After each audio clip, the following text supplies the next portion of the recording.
नमस्कार। आज चर्चा करते हैं जन्म कुंडली में। पहले चर्चा की थी सूर्य की, तो आज चर्चा करते हैं चंद्रमा की। पहले मैं बता चुका हूं कि कुंडली की संरचना काल पुरुष की कुंडली मेष लगन से होती है। चंद्रमा आपकी कुंडली में या काल पुरुष की कुंडली से समझिए चौथे घर का स्वामी कर्क राशि का स्वामी होता है। जिस प्रकार सूर्य के कारक पिता, इसी प्रकार चंद्रमा के कारक माता या माता तुल्य लोग सभी। अब चंद्रमा की अच्छाई से होता क्या है? सीधी बात यह है, जैसे मैंने पीछे कहा कि सूर्य किसी का कमज़ोर होता ही नहीं, कब तक नहीं होता उसके बताए थे कारण आपको। इसी प्रकार चंद्रमा लगभग सभी लोगों का कमज़ोर होता है। क्यों? अब ना तो ये सतयुग है, ना तो द्वापर है, ना तो त्रेता है, ये तो कलयुग है। तो कलयुग में मन सबका कमज़ोर है, और जिसका भी मन कमज़ोर है उसका चंद्रमा कमज़ोर है। तो ऐसे सभी कमज़ोर चंद्रमा के लोग निशानी क्या है? अब मन कमज़ोर सबका, मन से आप समझ लीजिए किसी भी काम में मन न लगना, नौकरी न लगना, पढ़ने में मन न लगना, खाना बनाने में मन लगना। मैं पहले भी चर्चा करते रहा हूँ कि अगर आप अपने काम को नहीं कर पा रहे हैं, आप सफाई कर्मी हो, राजा हो, नौकर हो, व्यापारी हो, अगर आपका मन आपके काम में नहीं लगता तो आपका चंद्रमा कमज़ोर है। चंद्रमा की निशानी और क्या है? माता को कष्ट किसी भी कारण से, अगर आपकी माँ बीमार है, माता तुल्य, मौसी, बुआ, ताई, चाची, इनको समस्याएं हैं, मानसिक पीड़ा है, शारीरिक पीड़ा है, आर्थिक पीड़ा है, मतलब चंद्रमा आपका कमज़ोर है। चंद्रमा आपका कमज़ोर होगा और पीड़ा उनको मिलेगी। अब यही कठिनाई ज्योतिष की है। लोग कहेंगे गलती मेरी, सजा उनको। हाँ, ग्रहों का बंधन ही ऐसा है, क्या करें। अब चंद्रमा ने ठेका ले रखा है कि दिक्कत तुमको होगी, झेलेंगे हम।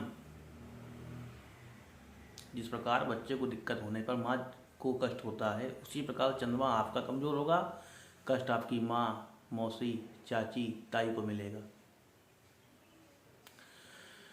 चंद्रमा मूलतः चौथे घर का स्वामी होकर के कर्क का स्वामी होता है। कारक कहाँ का होता है? चंद्रमा ज्योतिष के 12 घर में 12 इंटू 12 144 घर, मतलब कि 12 के 12 सभी में कारक होता है। कुंडली में ऐसा कोई घर है ही नहीं जो बगैर चंद्रमा के चल जाए। सबसे फास्ट ग्रह है, सभी को कवर करता है, सभी नक्षत्रों को, सभी राशियों को, सभी ग्रहों से। और लोग बोलते हैं चंद्रमा की इससे लड़ाई है, इससे दुश्मनी है, इससे मित्रता है। मेरे अनुसार चंद्रमा की लड़ाई किसी से है ही नहीं, राहु का ही मित्र है। अब भाई हर महीने मुलाकात होनी है, झगड़ा करके कहाँ तक चलेगा। हाँ, चंद्रमा शत्रु किसी का नहीं है, या चंद्रमा से शत्रुता कोई नहीं, लेकिन चंद्रमा मित्र भी किसी का नहीं है। ये बात समझ लीजिए आप। थोड़ी फिर से समझाते हैं।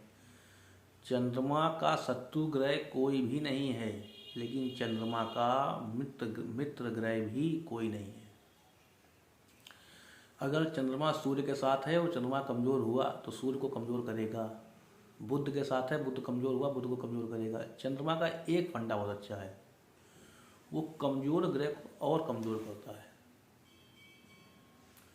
और अगर कहीं उच्च का सूर्य है मेष राशि में, वहाँ पर चंद्रमा बैठ गया, क्या कहने। कोई भी ग्रह अगर उच्च का है, उसकी युति चंद्रमा के साथ में होती है, उसका बल कई गुना बढ़ जाएगा। चंद्रमा उसका बल लेगा, लेकिन उसके बदले में कई चीज़ों को बढ़ा करके देगा। लोग कहते हैं राहु स्टेरॉइड है, मैं कहता हूँ चंद्रमा स्टेरॉइड है। आपकी कुंडली का बहुत इंपॉर्टेंट ग्रह, जिसका चंद्रमा अच्छा, उसका सब कुछ अच्छा।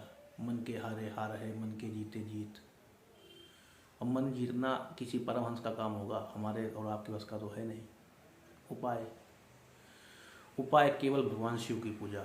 भगवान शिव के अलावा चंद्रमा के कोई देवता नहीं। वैसे किसी भी देवता की पूजा की जाए सब ग्रह अच्छे होते हैं, लेकिन अगर चंद्रमा अच्छा करना है तो भगवान शिव की पूजा करिए। शिव प्रसन्न हो गए, आपका मन अच्छा हो गया, चंद्रमा अच्छा हो गया। और एक बार आपकी कुंडली में चंद्रमा अच्छा हो गया तो लगभग 9 ग्रह ठीक हो जाएंगे। चर्चा को यहीं समाप्त करते हैं। हर हर महादेव।